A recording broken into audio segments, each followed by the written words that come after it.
মফিন cake এবং chocolate cake বাচ্চারা কিন্তু খুবই পছন্দ করে। শুধু বাচ্চা না, ছোটো বড়ো যা বাসার সবাই কিন্তু এই চকলেট কেকটা খুবই পছন্দ করবে যদি আপনি বাসায় তৈরি করে দেন। আর সেটা যদি হয় বাসার তৈরি তাহলে তো আর কোনো কথাই থাকে না। এরকম একটা বড় সাইজের একটা চকলেট কেক আপনি তৈরি করে টেবিলে রেখে দিবেন। এটা সুন্দর মতো 2 দিন খুব ভালোভাবে থাকবে। কোনোরকম কিছু হবে না।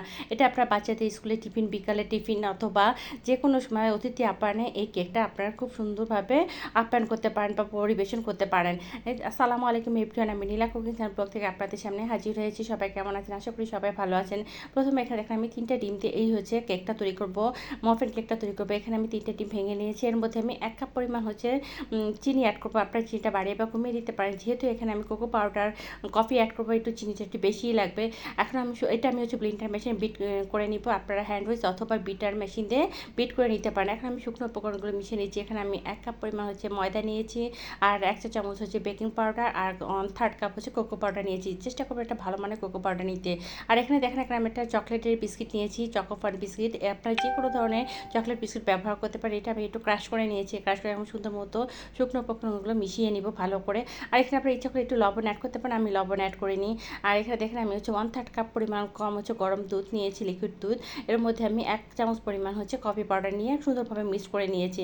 এখন আমি সেই ডিমের বেটারটা এখন শুকনো উপকরণের মধ্যে ঢেলে দিব। ঢেলে দিয়ে খুব সুন্দর করে ভালোভাবে মিশিয়ে দিব। এমনভাবে মিশাবো যাতে ফোমিংটা যাতে নষ্ট হয়ে না যায়। চারপাশে আমি ঘোরায় ঘোরায় এটাকে মিশাবো বেশ অনেকক্ষণ ধরে, আস্তে আস্তে ধীরে ধীরে মিশাতে হবে। আর এখানে আমি রান্নার সয়াবিন তেল অ্যাড করে দিয়েছিলাম 1/3 কাপ। আপনারা বাড়িয়ে বা কমিয়ে দিতে পারেন। এখন আমি সুন্দর করে এটা মিক্স করে দিব। লাস্টের দিকে আমি সেই কফি মিল্কটা দিয়ে দিব। কফি মিল্কটা দিয়ে আমি খুব ভালোভাবে মিক্স করবো। এতে আমার কাছে মনে হচ্ছে যে পারফেক্টভাবে আমার বেটারটা তৈরি হয়েছে। এটা কম বা বেশি হলে আপনারা বাড়িয়ে বা কমিয়ে নিতে পারেন। এখন আমি হচ্ছে একটা মোড় নিয়ে নিব, কেকের বোর্ড। এর মধ্যে আমি হচ্ছে একটা কাগজ দিয়ে সুন্দর মতো তেল ব্রাশ করে নেবে। ব্রাশ করার মধ্যে এখন সেই বেটারটা ঢেলে দিব। ঢেলে দিয়ে এমনভাবে একটু ট্যাপ ট্যাপ করে দেবো যাতে ভিতরে কোনো বাবলস না থাকে। আর এটা বাবলস তাও ট্যাপটা করার পর অনেক সময় থেকে যায়। আমি একটা টুথপিকের সাহায্যে খুব ভালোভাবে নেড়ে দিলাম যাতে সমস্ত বাবলসগুলো ভেঙে যায়। এখন আমি বাতাসে বের হয়ে যায়। এখন আমি একটা বড় একটা সিলভার পাতিল নিয়েছি। আমি এটা ওভেনে তৈরি করবো না, কিন্তু এটা আপনারা ওভেনে তৈরি করতে পারেন।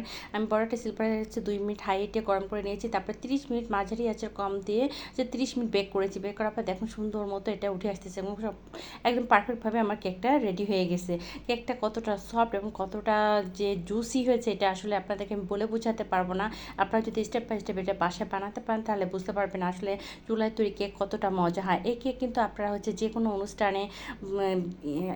অনুষ্ঠানের আগের দিন রাতে এটা বানিয়ে কেক দিয়ে ডেকোরেশন করে সুন্দরভাবে পরিবেশন করতে পারেন। কেউ কিন্তু বুঝতেই পারবে না যে এটা আপনি বাসায় তৈরি করেছেন।